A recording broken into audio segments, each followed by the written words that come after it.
අයිබෝවන්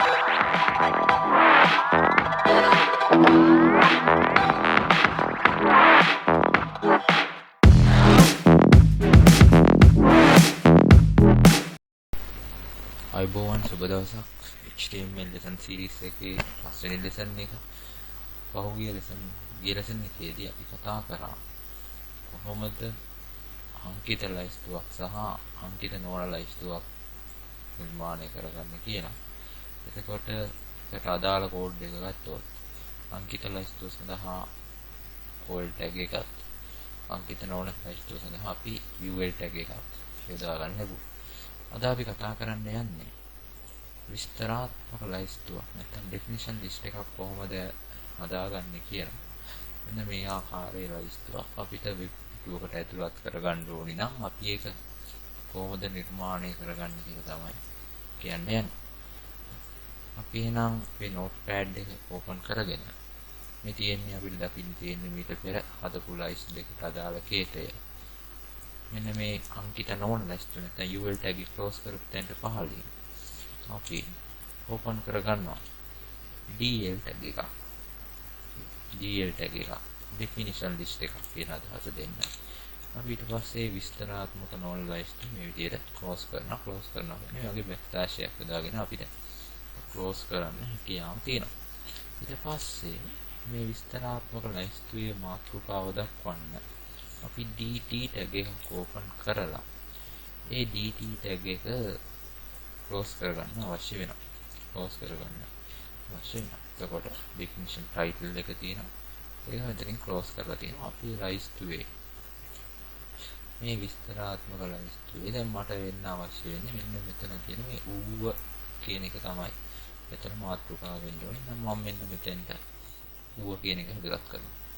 ඊට පස්සේ මට ඒක යටතේ ඇතුළත් වෙන්න අවශ්‍යයි. මොකද්ද? පස්සර බදුල්ල රාගල කියන ඒවා. එහෙනම් මුලින්ම ඒකේ මාතෘකාව දුන්නාට පස්සේ මම dd කියලා ටැග් එකක් ඕපන් කරලා මේ dd ටැග් එක ක්ලෝස් කරගන්නවා. එතකොට මේ පළවෙනි එක වෙන්නේ පස්සර. මේ විස්තරාත්මක ලයිස්තුවේ මාතෘකාව දුන්නාට පස්සේ ඉන්නේ පළවෙනි එක වෙන්නේ පස්සර. ඊට පස්සේ මට අවශ්‍යයි නම් බදුල්ල කියලා දාගන්න මම මේ dd එකේම කොටියක් ගන්නවා control c ගහලා ඊට එන්ටර් කරලා control v වලින් මේක paste කරගන්නවා. කියන්නේ පස්සර මම ඒකට මේක වෙනස් කරන්න අවශ්‍යයි බදුල්ල කියලා. ඊට පස්සේ මට මොන රාගල කියලාත් ඇතුළත් කරගන්න අවශ්‍ය නිසා මම මේක නැවතත් paste කරගෙන මම දැන් දාගන්නවා මොන රාගල කියලා. දැන් මේ කෝඩ් එකක් පැහැදිලි කරගත්තොත් නැවත dl tag එකක් ඕපන් කරලා තියෙනවා. මේ dl tag එක මෙතනින් ක්ලෝස් කරලා තියෙනවා. මේකේ ඊට පස්සේ dt යටතේ definition title එකක් දීලා තියෙනවා ඌව කියලා. ඒක යටතේ එන අණු කොටස් ටික නැත්නම් මේ මාතෘකාව යටතේ එන අණු ප්‍රදේශ ටික දක්වන්න dd කියන එක භාවිතා කරලා තියෙනවා. මම මේක දැන් සේව් කරලා කොහොමද කියලා බැලුවොත් රිෆ්‍රෙෂ් කරලා බැලුවොත් කොහොමද මේ වැඩ කරනවද කොහොමද කියලා මේ දේ රිෆ්‍රෙෂ් කරාම මෙන්න මේ ආකාරයේ ලයිස්තුවක් අපිට දකින්න පුළුවන්.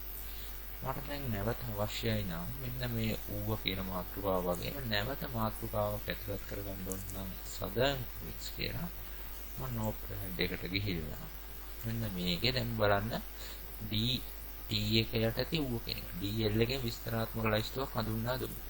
ඒ dl එක මෙන්න මෙතනින් තමයි ක්ලෝස් වෙලා තියෙන්නේ. ඊට පස්සේ ඒකේ මාතෘකාව ලබා දෙන්න dt tag එකක් ඕපන් කරා.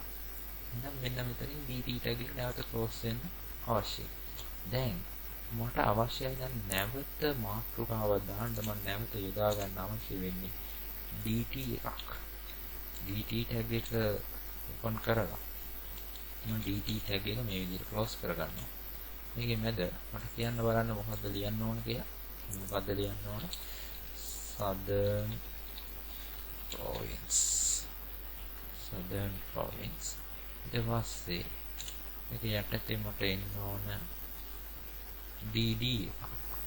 මම මේකම කොපියක් දාගන්නවා. මේ ආකාරයෙන් කොපි කරගත්තට පස්සේ මට මෙතන එන්න ඕන goal කියලා.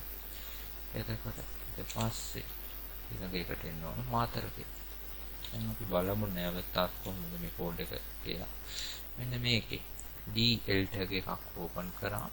ඒ DL tag එක මේ පහලින් ක්ලෝස් කරලා තියෙනවා. විස්තරාත්මක ලයිස්තුවක් කියන එක හඳුන්වා දීලා තියෙනවා. මේකේ පළවෙනියටම DT එකක් යටතේ ඌව කියලා දීලා තියෙනවා. ඒ කියන්නේ මෙන්න මේ ඌව කියන වචනේ මේ ඇතුළත් කරන් තමයි මේක භාවිත කරන්නේ මාතෘකාවක් විදිහට. ඒක යටතේ එන ඒවා ටික දක්වන්න DD කියන එකක් භාවිත කරලා තියෙනවා. පළවෙනි DD එක යොදාගෙන තියෙන මේ පස්සර කියන එක දක්වන්න. දෙවෙනි DD එක දක්වන්න බදුල්ල කියන එක දක්වන්න. දෙවෙනි DD එක අරන් තියෙනවා. තුන්වෙනි DD එක අරගෙන මොනරාද අපි හදිස්සියේ හරි මෙතන හිතුවා නම් එහෙම තව මොකක් හරි අලුතෙන් එකක් ආවා නම් ඔයා මෙන්න මෙතනට පහලින් තව DD එකක් ඇතුළත් කරලා ඒ අදාළ වචනය ඒ අතර ඇතුළත් කරන්න ඕන. ඊට පස්සේ නැවත Southern Province කියලා එකක් තියෙනවා. Southern Province. එතකොට ඒක මාතෘකාවක් විදිහට ඉදලා තියෙන පේනවා. මේ දෙක ප්‍රමාණයට ඇවිල්ලා තියෙනවා.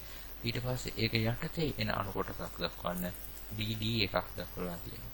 දෙවැනි DD එක යටතේ මාතර කියන එක දක්වලා දෙනවා. එතකොට මෙතනට තව එකක් එකතු වෙනවා නම් අපි ගත්තොත් එහෙම හම්බන්තොට කියලා දාගන්න අවශ්‍ය නැහැ. නැවත DD එකක් දාලා අපිට පුළුවන් මෙතෙන්ට හම්බන්තොට කියලා අතුලත් කරන්න.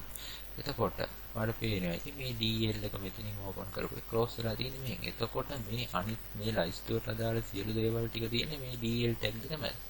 එතකොට DT එක යටතේ තමයි මේ ඌව කියන එක තියෙන්නේ. එතකොට ඒකට අදාළ ටික තමයි මෙන්න මෙතන තියෙන්නේ. එහෙනම් මේ DT එක මෙතනින් ක්ලෝස් කරලා තියෙනවා. එතකොට DD යටතේ අපි අදාළ ප්‍රදේශ ටික දීලා තියෙනවා.